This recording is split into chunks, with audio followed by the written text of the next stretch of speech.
Olá, você que nos acompanha aqui pelo Notícias Agrícolas, eu sou Letícia Guimarães e a gente começa agora mais um Realidades da Safra, esse quadro em que a gente roda Brasil afora para entender como é que está a situação dos principais cultivos semeados aqui em solo brasileiro. E vamos diretamente para o Mato Grosso, vamos conversar com o seu Silvésio de Oliveira, que é produtor rural lá em Itapurá. Seu Silvésio, seja muito bem-vindo aqui com a gente. Bom dia, Letícia. Bom dia a todos que acompanham Notícias Agrícolas. Seu Silvésio, como sempre, aí na estrada, rodando as lavouras. Me diga uma coisa, Silvésio, como é que está aí a questão da colheita da soja? Já está para finalizar por aí no município?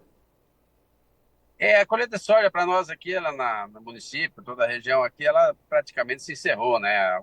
Uma coisa ainda, um remanescentezinho, mas ela praticamente está encerrada, né?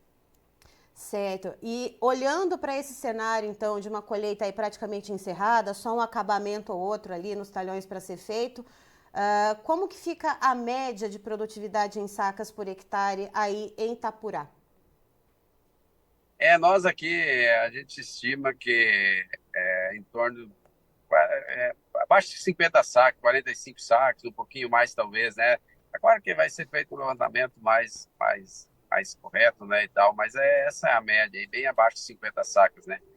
E, no, E e normalmente por aí no município, quando tudo corre dentro da normalidade, qual que costuma ser a média geral?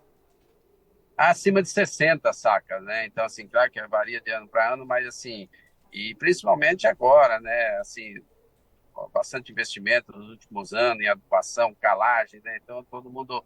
Então, assim, o mínimo que se esperava era aí acima de 60 sacas aí de média no município, 62, 64 sacas de média. E aí nós vemos aí, talvez, eu não sei se não chega aí uns 45, 47 sacos de média aí no município. E isso perfaz uma quebra de quantos por cento? A gente fala, assim, seria uns 25%, acredito, para ser mais cauteloso um pouquinho, 25% de quebra, eu acho que chega até os 30%. E nós estamos falando de quase um terço, né, mais de um quarto, um terço da produção, né? E seu Silvésio, essa perda, esse percentual que a gente está vendo de perda, ele está mais ligado à questão climática ou teve alguma pressão também por pragas e doenças que acabou pesando também nessa quebra? Explica um pouquinho aqui para a nossa audiência, por gentileza. O principal é o fator climático, né? O fator climático foi assim, houve uma infestação, assim, também por pragas e doenças, tive um grande problema aí no final aí com mosca branca e percevejo também, causou dano. Mas o principal aí, 90% da quebra, 95% da quebra se dá por falta por estresse hídrico, né? Falta de chuva mesmo. E aí, quando a gente olha para esse percentual de perda e a gente olha para os preços também que estão perdendo, né, os preços da soja, como que o produtor aí de Itapurá está lidando com as negociações? O produtor ele está ali fazendo algum negócio, está comercializando alguma coisa dessa soja, ainda que seja algo pontual, seu Silvésio, ali para cobrir algum compromisso financeiro no mês? Como é que está essa dinâmica por aí? Sem dúvida, não, a comercialização ela está bem travada, né? Mas claro que sempre acontece, não tem jeito, né? Precisa de um dinheiro aqui, eu vou lá e acaba vendendo, né? Parte da produção nesses preços aí, né? Que é um preço. Mas, assim, a grande, assim, eu acho que é o grande. Os volumes maiores não estão sendo negociados, né? Está tudo travado essa comercialização, né? Com esse preço. E nós tivemos. Esse é um ano complicadíssimo, né? Porque nós tivemos quebra de safra e preço muito ruim. Nós estamos falando aí, nós estamos chegando quase que a metade do preço que se vendia aí nos 2 anos anteriores, né? Então, assim, e o custo de produção continua alto, né? Muito alto. Baixou pontualmente alguma coisa, mas então é um ano muito difícil. A comercialização está travada, não tá acontecendo, né? E mudando um pouquinho de assunto, a questão do milho segunda safra, o plantio já foi finalizado por aí? É assim, sim. Esse ano uma diminuição de área, né? Por conta dos preços baixos do milho. E aí o produtor optou em alguma área aí com mais que ia ficar um pouco fora da janela e não plantou, né? E optou por outra cultura, alguma coisa, mas principalmente braquiária, né? Se coloca nessas áreas para fazer uma cobertura de solo. E dá para a gente ter uma noção de quantos por cento de área foi diminuída, então, do que seria feito com o milho safrinha?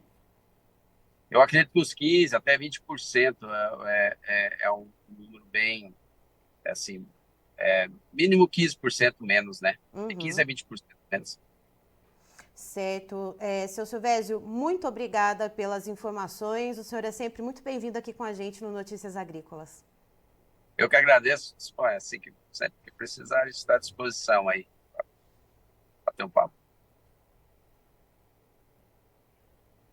Tá, então estivemos com o seu Silvésio de Oliveira, que é produtor rural em Itapurá, lá no Mato Grosso, nos trazendo as informações tanto da soja quanto do milho segunda safra. Segundo ele, praticamente já finalizou a colheita da soja lá no município, em torno de 98%, ou seja, só faltando aquele acabamentozinho ali na colheita, mas já dá para ter uma noção de que cerca de 25 a 30% de quebra vai se consolidar então nessa safra de soja. A média ali no município deve ficar na faixa das 45, 50 sacas por hectare, segundo o Silvésio, com certeza abaixo das 50 sacas por hectare, quando o comum, o costumeiro ali para o município é acima das 60 sacas por hectare.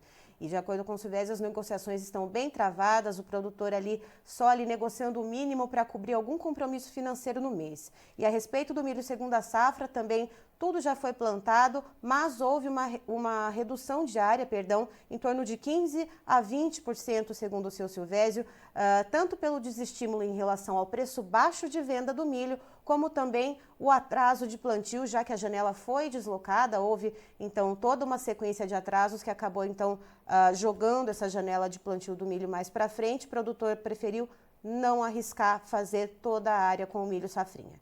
Eu encerro por aqui, já tem mais informações para você. Notícias Agrícolas, informação agro relevante e conectada.